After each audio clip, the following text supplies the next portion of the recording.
Bom, boa tarde, muito obrigado. Queria cumprimentar o Júlio César, nosso reitor. Queria cumprimentar o Dr. Vanderlei Farias, que é o nosso secretário estadual de Políticas Públicas do Grande Oriente de São Paulo. Queria cumprimentar e também presidente do Instituto para a Valorização da Educação e Pesquisa no Estado, o grão-mestre adjunto, Benedito Marques Beloc Filho. Queria os meus colegas, em especial o Herman, que acabou de falar para vocês. O Herman falou como acabar com a pobreza, que é com a educação. Agora eu vou falar como acabar com a extrema pobreza, ou seja, os que não chegam na educação. Porque para acabar com a pobreza é seguir o que o Herman está indicando para nós. Eu queria cumprimentar o vice-governador também, que daqui a pouco está chegando, e o CIE, agradecer o Eduardo por essa oportunidade. Esse ano eu completo, 2015, 20 anos de servidor público.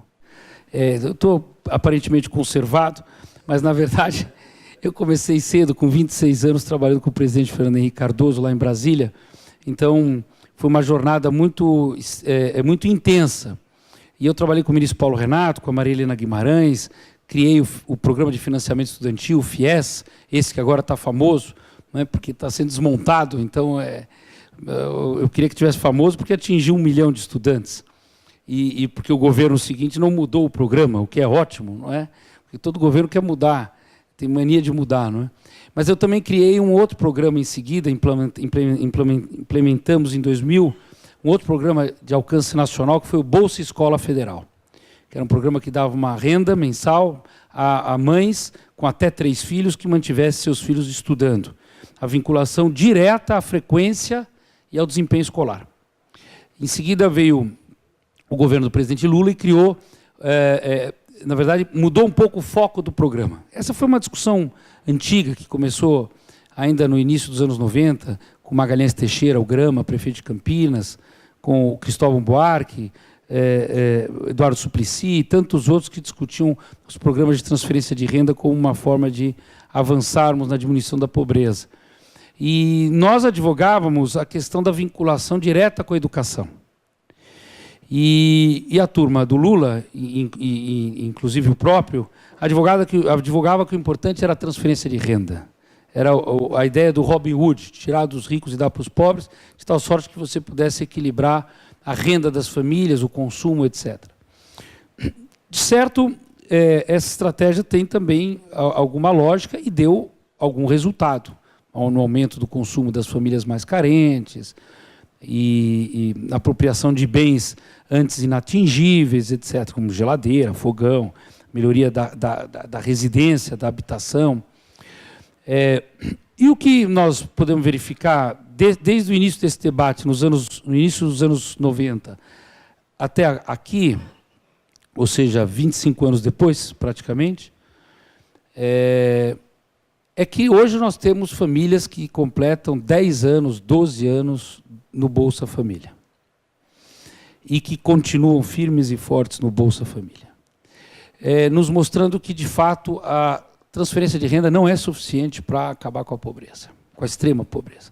Eu vou sempre falar de extrema pobreza baseado aí em vários critérios. A gente pega uma base de renda que é 1/4 do salário mínimo per capita, por pessoa da família, 1/4. Então, eu estou tratando desse público, porque digamos, todos os demais segmentos socioeconômicos da sociedade vão se virando. Sofrem mais em períodos de crise extrema como a que nós estamos vivendo agora, aumento da inflação, aumento das tarifas de utilidades públicas, diminuição do consumo, evidentemente, e, em seguida, diminuição do emprego. Esses todos sofrem. O meu público, na verdade, não é esse exatamente. O meu público é aqueles que não conseguem acessar os serviços públicos, que não conseguem acessar os serviços básicos de educação, de saúde, e que ficam realmente marginalizados. Não é pouca gente. Eu disse ao governador, no dia 5 de janeiro, quando eu tomei posse na secretaria, que a nossa meta era trabalhar com 350 mil famílias em extrema pobreza no estado de São Paulo. Mas são famílias que, dentro da extrema pobreza, são as mais, digamos, extremas. Estão no quartil da extrema pobreza de até R$ 77,00 per capita por mês. Que é menos de um quarto. Né? Salário mínimo 720, é isso? 758. Então, nós estamos falando se fossem 4, nós estamos falando de 170 e poucos reais. Né? Mas aqui, nesse caso, nós estamos falando de famílias com até 77. Ou seja, na verdade, é um oitavo, é metade de um quarto. E essas são as 350 mil. Até um quarto, no estado de São Paulo, nós localizamos 1 milhão, eu vou dar o número exato para vocês em seguida, mas só para dar 1 milhão 2 milhões. 2 milhões e 86 mil famílias que foram identificadas com essa renda. Então, o universo é gigante, imagina, o desafio de você atender 2 milhões de famílias, não são de pessoas, de famílias, numa situação como essa. Vamos lá. É que tem uma apresentação, se eu não faço a apresentação. É que eu não quero ficar aqui só no PowerPoint, que eu acho muito chato também. Mas vamos lá. Então, o que acontece? O objetivo é, evidentemente, alcançar um padrão de atendimento, que eu chamei carinhosamente de um padrão poupa-tempo, porque todo mundo entende o que é. Ou seja, conseguir ter um conjunto de serviços e produtos, um pacote de serviços e produtos governamentais e não governamentais, ou seja, entram as entidades sociais aí também junto conosco, para atender aquele que está na extrema pobreza. Então, primeiro passo é localizar onde eles estão, já fizemos. Né?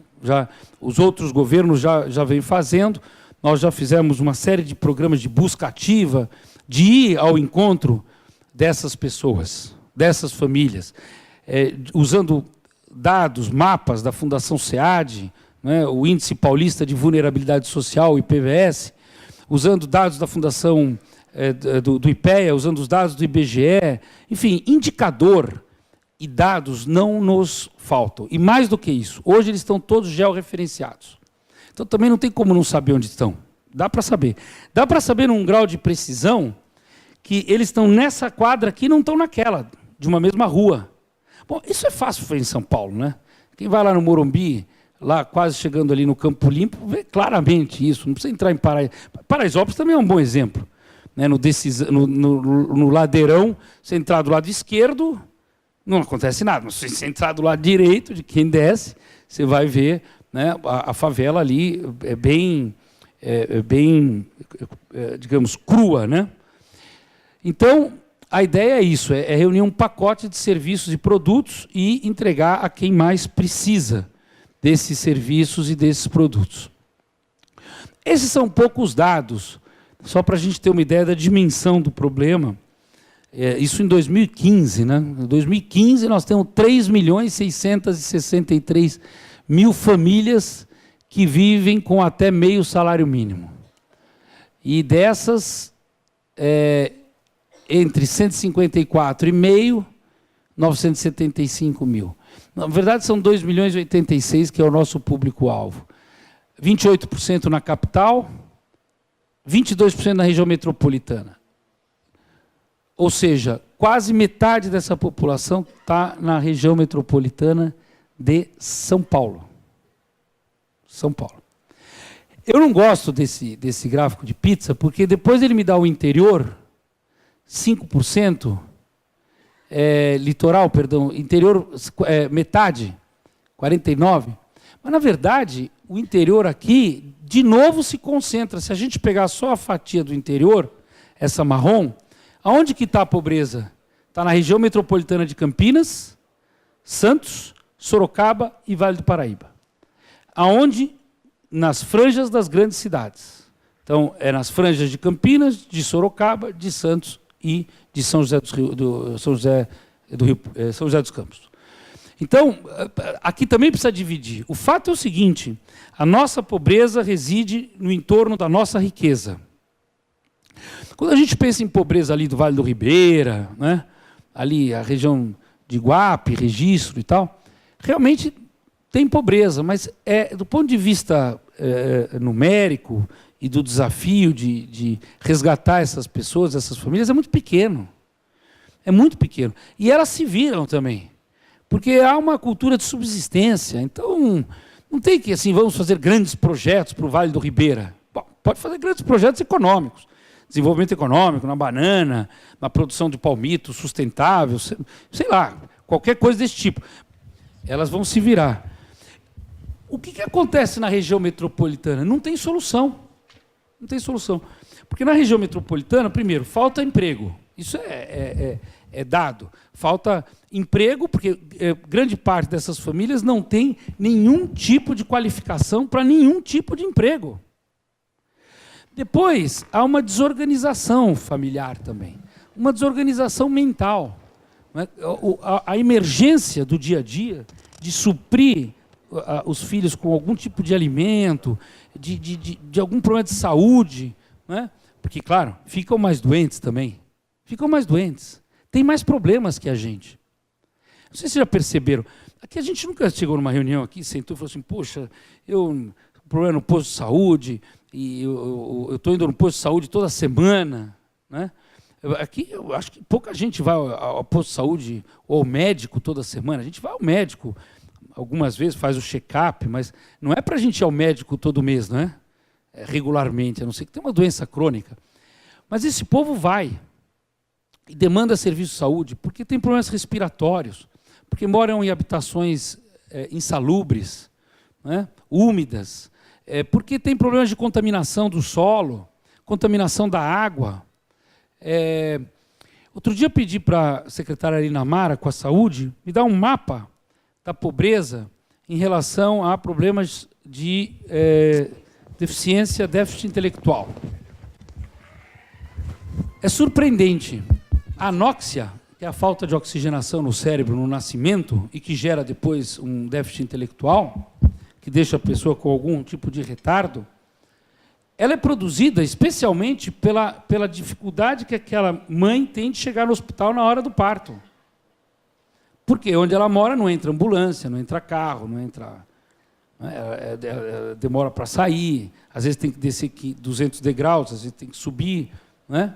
Então, é um problema concreto. Quando você olha o mapa de nascimentos em São Paulo com problemas de déficit intelectual, você vê que ele casa exatamente nas áreas geográficas de maior vulnerabilidade social, onde se concentra a maior pobreza na cidade, a extrema pobreza na cidade. Ora, imagina o custo que tem para o Estado isso depois. O custo. Porque você tem uma criança que vai viver muito, porque hoje quase não se morre mais, né? Quer dizer, uma criança como essa, que chegava aos 18, 19 anos, a 10, 15 anos, hoje vai a 50 anos de idade, com total paralisia cerebral. Não morre. Então, o Estado banca, né? Educação inclusiva, programas, o atende, vai o carro buscar, vai o carro levar. O custo para a sociedade de algo que poderia ser prevenido, não é altíssimo. Isso eu estou citando um dado. Eu poderia pegar outros vários tipos de doença que estão diretamente ligados à falta de saneamento ou diretamente ligados a habitações inadequadas. Inadequadas para o ser humano. É quase como se o sujeito morasse numa caverna, em matéria de umidade, de lixo, de contaminação, etc. E nós pagamos a conta. Então, tudo isso eu digo por quê? Porque tudo isso pode ser prevenido. Porque tudo isso pode ser, dado um olhar efetivo de combate à extrema pobreza, nós melhoramos não só a qualidade de vida daquela pessoa, daquela família, mas a gente melhora a qualidade de vida de toda a sociedade. E gasta melhor o dinheiro público, né? Na prevenção, em vez de remediar, que custa muito mais caro. Então, eu disse ao governador, o nosso foco tem que ser as 5 regiões metropolitanas de São Paulo. Concentrar. Se a gente concentrar nisso, nós vamos pegar 95% da extrema pobreza do país. Qual é o contexto que a gente tem hoje, não só no nível municipal, não só no nível estadual, mas também no nível nacional? Primeiro, os programas são todos desconectados, o que é óbvio, né? Não é só uma característica nossa, é uma característica de todas as políticas públicas, que é a chamada transversalidade. Como é que a gente faz para que o secretário Floriano, Herman, Davi Wippe, Lina Mara, Rodrigo Garcia, da Habitação, como é que a gente faz para que todos os secretários trabalhem especialmente, prioritariamente, estas famílias, e não as outras, estas? Eu disse ao governador, primeira coisa é identificar a demanda. Quem são? Quais são os seus nomes? Quais são os seus registros? Que tipo de registro civil nós podemos usar que identifique todos ao mesmo tempo? É o CPF? Não, não é. Para essas famílias não serve o CPF. Não serve. Para os pobres servem, porque quem tem renda acima já tem conta, ou porque recebe algum benefício, etc. Tem CPF. Esses aqui não têm CPF. Eles não acessam o serviço. Mas tem um número, que é um número de identificação social chamado NIS, número de identificação social, que todos os trabalhadores brasileiros têm em algum momento da vida, porque ele equivale ao PIS e o PASEP, e quem administra é a Caixa Econômica Federal. Ele é tão preciso, ou mais, às vezes, quanto o CPF, porque ele tem variações de campos críticos que checam o nome do pai, da mãe, fazem cruzamentos, etc. Então, nós temos que, primeiro, ter uma chave para unificar os dados de todas essas famílias, tratar elas da mesma forma, todo mundo enxergar elas, eu enxergo na minha secretaria, o Herman enxerga na dele, etc. Todos vão enxergar essas famílias. Segundo, é utilizar os mesmos critérios para elegibilidade dos programas. Por exemplo, alguns programas, inclusive da minha secretaria, como o Viva Leite, que é o maior programa de segurança alimentar que eu conheço, deve estar entre os 10 maiores do mundo, deve perder para algum programa na China e na Índia. É um programa que distribui mais de 50 milhões de litros de leite por ano. E, para entrar no programa, a família tem que ganhar até 2 salários mínimos de renda familiar. Até 2. Ora, até 2 não precisa de Viva Leite, né? Até 2 não precisa.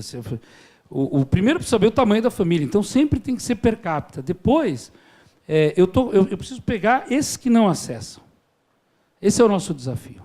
É sair quem tem renda vai tocando. Nós precisamos pegar esses que não conseguem acessar porque não tem renda. Então, a focalização dos programas é muito importante. Identificar essas famílias de forma igualitária em todos os programas. De tal sorte que a gente pudesse criar uma espécie de um cartão, né? Eu até, para exemplificar o que é o cartão, que é o meu sonho de consumo, é ter um cartão desse, para essas famílias, que é uma espécie de VIP, cartão VIP, que é Very Important Poor. Né? O Very Important Poor é o que realmente nos importa como política pública. E esse, a gente levaria uma espécie de combo. Sabe o combo? Quando você vai no cinema, compra lá o combo, a Coca-Cola, a pipoca, etc. É um combo, tem um pacote de serviços. Tem um pouco da assistência, um pouco da habitação, um pouco da saúde, um pouco da educação. É um pacote. Ele passa a ser cliente prioritário do Estado. Em todos os níveis. Em todos os níveis. Porque, obviamente, que nós não temos uma pretensão em São Paulo de fazer nada distante do governo federal ou das prefeituras, até porque toda a execução da política pública na área da assistência social hoje é municipal. Porque o Brasil criou há 10 anos um sistema chamado SUAS, Sistema Único de Assistência Social, que funciona em paralelo ao SUS, fundo a fundo. O governo federal põe um pouco de dinheiro, o Estado põe um pouco de dinheiro, o município põe um pouco de dinheiro, mas quem executa é o município. E como o SUAS também tem média e alta complexidade. A média complexidade, a baixa e média complexidade é atendida pelo município, e a alta complexidade pelo Estado. O que é alta complexidade, em geral? Violações de direitos, né? Então, violência contra a mulher, contra a criança, idosos, crianças em situação de rua, drogadição, população em situação de rua. Tudo que é a chamada alta vulnerabilidade e alta complexidade no tratamento está com o Estado. Mas mesmo estando com o Estado, em geral, os executores dos convênios são os municípios, porque eles têm mais facilidade em conhecer as entidades sociais locais e, por outro lado, a fiscalização do convênio, né? Não dá para o Estado fiscalizar. Quem tem que fiscalizar é o prefeito, é o seu secretário, né? É quem está lá no município. Isso é um pouco de herança montorista, do Franco Montoro, né? Nós somos municipalistas por vocação. Vamos em frente. Então, está comigo. Então, aqui está a nossa estratégia. Qual que é a nossa estratégia? Primeiro, todos os programas em volta da mesma família, como se fosse um guarda-chuva. Aliás, essa expressão de guarda-chuva de programas sociais é uma expressão americana, porque os americanos perceberam isso que nós estamos falando aqui, tem mais ou menos uns 50 anos, talvez um pouco mais. Quando eles começaram a fazer em áreas de extrema pobreza, em grandes cidades americanas, programas que levavam esse pacote. Eles chamavam de pacote social, né? Então o sujeito tinha lá os como é que chamava aquilo? Não é os tickets, os bônus, os vouchers. Quem falou os vouchers? Os vouchers, né, Cristiana? E ali trocavam aquilo por serviços. Não necessariamente o mesmo serviço o tempo todo. É como se ele pudesse comprar o serviço público que ele precisa naquele momento para aquela situação dele. O que é muito interessante, porque você também empodera o sujeito, em geral a mulher. A grande maioria dos casos são as mulheres, as mães. Você empodera a mulher para ela também ser corresponsável na decisão, né? E eu aprendi nos Estados Unidos um negócio muito interessante, que a gente entende bem, que é o seguinte, estou olhando para o Enio, porque o Enio entende bem também, que é o seguinte, nada dado, tem que ter contrapartida. Qual que é o problema do sujeito que está há 12 anos no Bolsa Família? É que ele ficou refém. O sujeito é refém. Eu digo, são prisioneiros de uma política clientelista, fisiológica e cartorial, que é padrão no Brasil. Não tem nenhuma novidade. É que antes ela entregava a cesta básica. Agora entrega um cartão com dinheiro. Mas a lógica é a mesma. Não é uma lógica emancipatória. Olha, você vai ficar nessa situação por 3 anos. Em 3 anos, meu amigo, nós vamos te ajudar a sair dela. Se você não sair dela, você falhou e eu falhei. Porque não tem cabimento um negócio desse.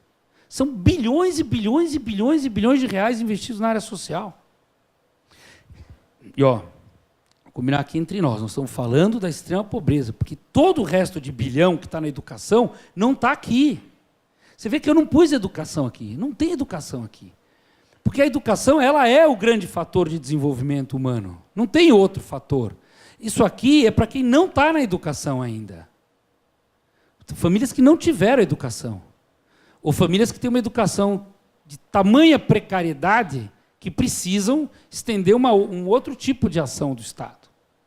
Então, e são bilhões de reais gastos em programas sociais sem nenhuma efetividade. Nenhuma.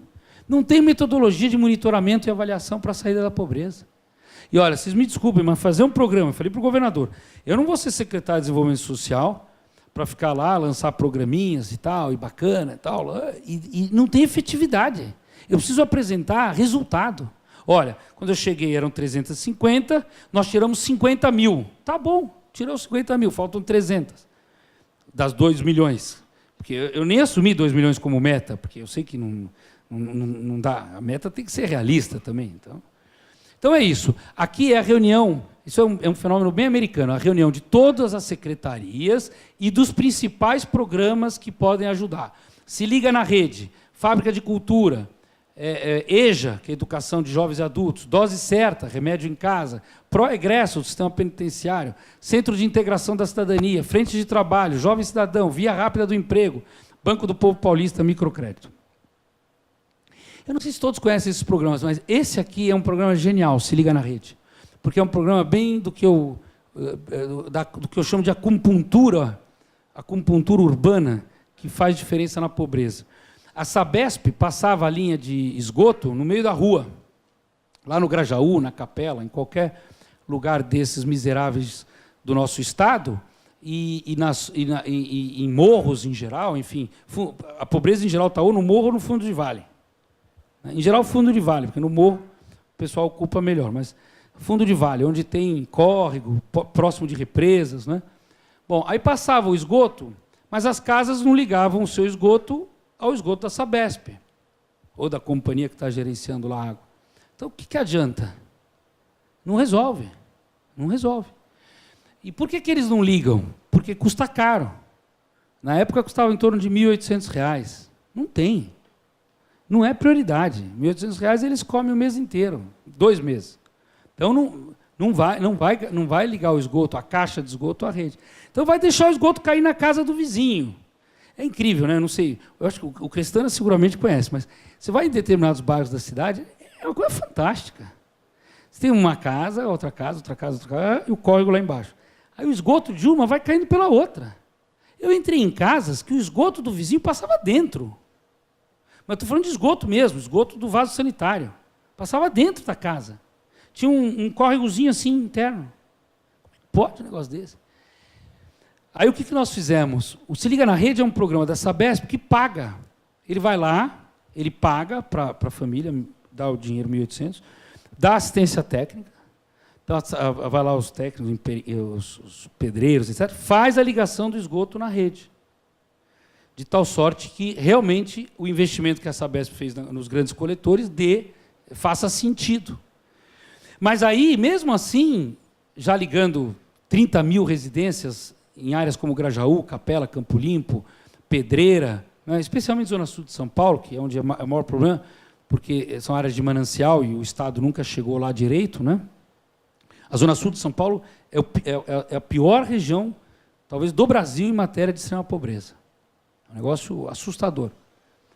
Não por outro motivo, é a mais violenta também. O que acontece aqui? Algumas casas estavam embaixo do tronco coletor da Sabesp. Eu estou perdendo um pouco de tempo a mais, porque essa é uma história boa para a gente entender. Então, mesmo que o Se Liga na Rede, não tinha pressão para subir na rede da Sabesp. Então, precisaria comprar uma bomba, instalar uma bomba para bombear, aí já vai para 3 mil e tantos reais, entendeu? Então, opta por fazer uma pequena fossa, né, que também ajuda a contaminar todo o solo. Mas o solo já é todo contaminado, de qualquer maneira. Mas ajuda a contaminar mais perenemente, digamos. Mas tira, pelo menos, o esgoto da casa do vizinho, né? Mas é um problema. Esse é o problema do Brasil. O Brasil tem vários problemas, mas dos grandes tem qualidade da educação e saneamento básico. Nós teremos que ter isso na agenda prioritária dos governos. Saneamento, porque isso diminui, inclusive, o brutal custo de saúde que a gente tem, né? Saúde pública. Bom, outra coisa é enxergar o que os estados fazem.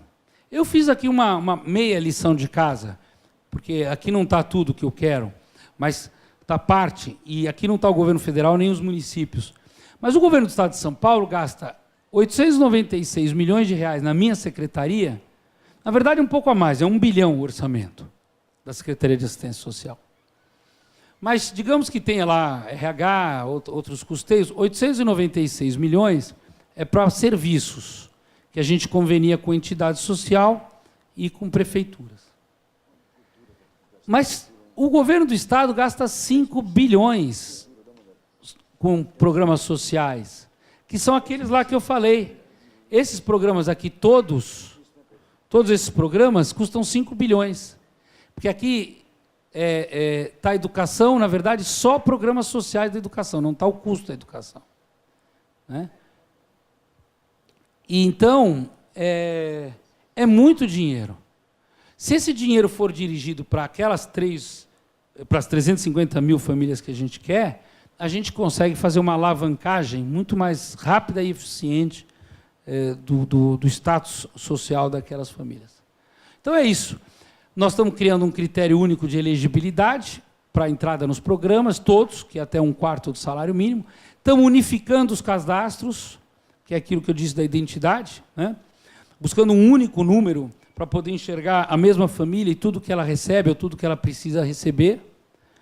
Aqui nós descartamos o RG, porque alguns programas usavam RG, e só tem 2 números que são nacionais, que é o CPF e o NIS, né?